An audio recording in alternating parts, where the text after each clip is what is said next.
my presentation on animation techniques. So I'm going to talk about the history of animation, and I'm going to talk about stop motion animation and 3D animation. So first human attempt at animation would be cave paintings. It wasn't actually animating what they drew, but they did try to capture movement in the pictures by showing animals running, like mid-running, and humans about to attack them. So it was a first attempt. So then similarly there was lots of pottery, and this is a Greek pot. When you turn it, the image moves slightly. So as each thing goes around, sort of trying to imitate animation. Then we have a phenakistoscope, which you spin it, and each slightly altered image sort of passes through, and as that happens, it looks like it's moving. But this is quite limited to, it had to always repeat, and you wouldn't have very many frames on it. So. Then there was the praxinoscope, which is a much more advanced version of it. It had mirrors in the middle, and you could watch as the image spun around, and you could replace with another strip of animation images, so just change each one. Then those limitations were kind of lifted with the flip books, by which an animation could move from one place to another and not have to go back and repeat itself. So, but then that was still limited by how many pages you have in the flip book. And you'd have to redraw each thing every time. Then cell animation came along, which each layer had a separate thing. So you'd have the background, the character, the mouths, and the eyes. So an animator could only change the mouth if the character wasn't moving but was only talking, instead of having to redraw the entire thing. They would have to do it in the flip book. So it was a big time saver in that term, so animation could be produced much quicker, and they could create even full-length films. Then there's digital 2D, which is in a way similar to cell animation, except it's digital. And every part of the character could be altered or redrawn depending on the technique you're using and what software you're using.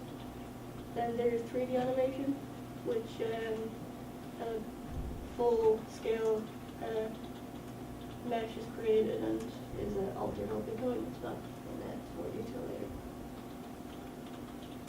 So I'm going to talk about stop-motion animation. So it could be 2D or 3D depending on if it's drawn or sculpted. So you could draw an image and take a picture of it, draw a slightly different image, take another image of it. Or you could sculpt, say, clay, which would be claymation, and then take a picture of the figure, move it slightly, take another picture, move it slightly, and do that over and over again until it looks like it's moving. So what's considered to be the first stop-motion animation was Humpty Dumpty Circus, which was made in 1898. Produced by, directed by J. Stuart Blackson and produced by Albert E. Smith. But he didn't build the figures, he used just like dolls as the props. So, but the footage isn't available anymore. We only have screenshots like that left over. It's been lost to time. So that's how we do now with the figure there. And I've already explained how it's done there. So. Then I have Willis O'Brien, who had an interest in animation, but his main interest was in sculpting. So he created human and animal figures. But one day, on a particularly slow day at work, he and his co-worker made boxers out of clay and staged a boxing match. And this kind of planted the idea of stop motion in their heads. So later on, he built figures for the purpose of animation, including features like bladders inside the figures that he could inflate and deflate to simulate the appearance of breathing. And his research and the efforts he did in making all these figures throughout the years eventually led to him creating Com, which is quite a big thing to make. Then I have 3D animation, which is animating objects that appear in three-dimensional space. So the first 3D animation, that was believed to be the first 3D animation, was created in 1972 by Campbell and Fred Park. They're theatre scientists at the University of Utah. So I have a bit of footage of the... Let's suppose that you're writing a really important email to a colleague.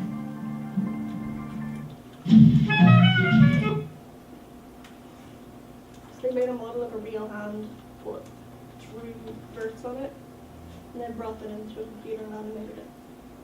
So you can see.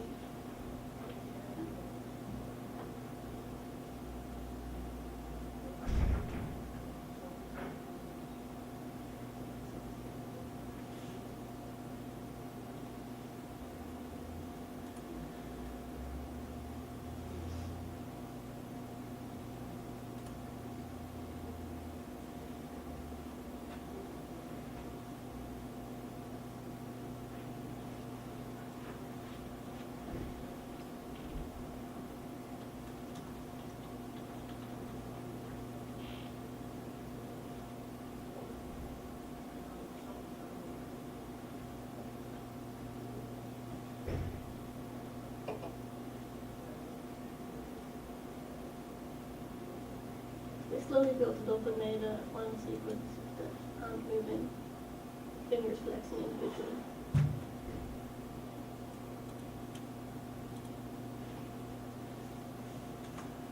And I showed the inside of the hand as well to show that it's hollow.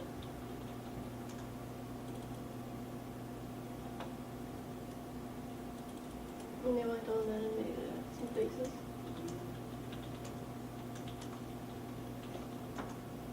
Very basic, it's a lot more advanced stuff you can make now.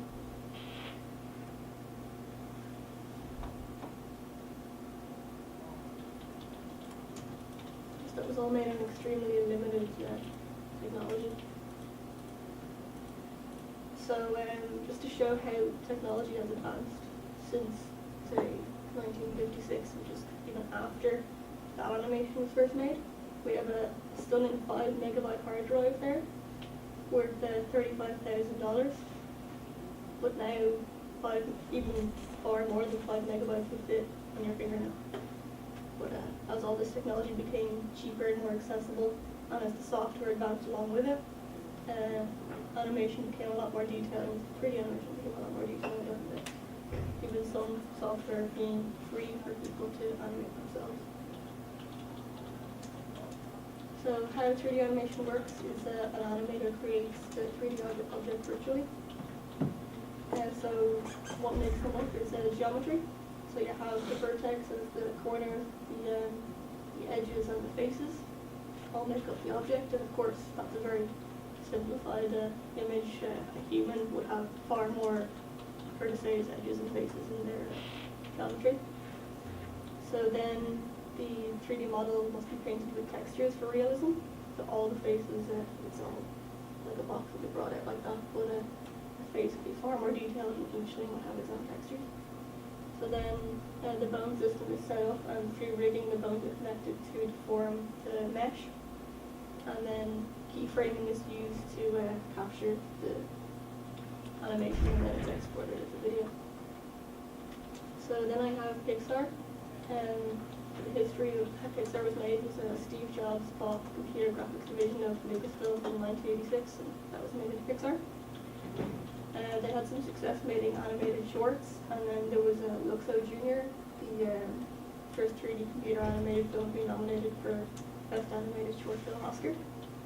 And then they went on to make the first full-length computer-generated animated movie, which is Toy Story, released in 1995. Of course, then they went on and made a lot more works like Finding Nemo and The Incredibles.